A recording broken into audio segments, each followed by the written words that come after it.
Hi, hello, mabuhay mga kalangga kong minamahal. So mga kalangga, nandito pala tayo ngayon sa bayan ng Ahoy, Iloilo, kung saan matatagpuan ang mga magaganda at gwapo tulad ko. Charot! So ayun mga kalangga, nandito nga tayo ngayon sa harapan ng Municipality of Ahoy, Iloilo, kung saan tayo ay magkakapi. Dahil ang ating sundo ay nandoon pa, pababa parang ng bundok, tralala. So mga kalangga, syempre, maaga ang dating ko dito sa Ahoy, Iloilo dahil maaga pa. So, nagkape muna tayo dito mga kalangga.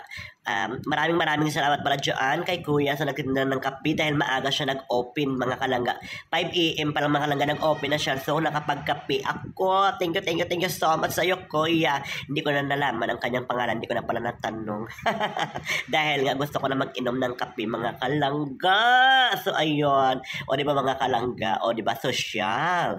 Nakakulay feng ako na thermos.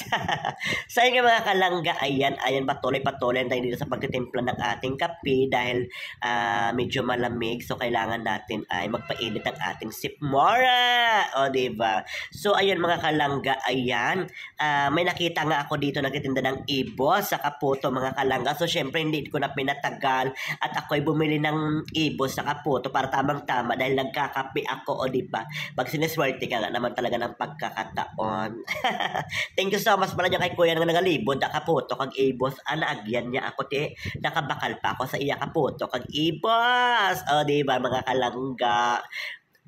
Tapos mga kalangga, ayan, syempre nakabili tayo. O syempre naman, lalapang na tayo dito ng puto mga kalangga. Kasi nga syempre, ginugutom na tayo. Hindi natin papatagalin to mga kalangga. Kasi nga, gutom na tayo. Alam niyo naman mga kalangga, bawal ako magutom. Baka ako mahilo. Charot!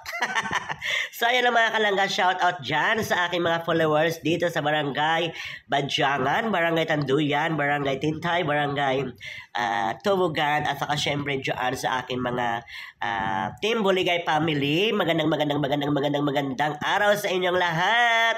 Sana ipagpalain kayo ng Micah Fall. And thank you. Mag-ingat kayo mga kalangga. Bye-bye.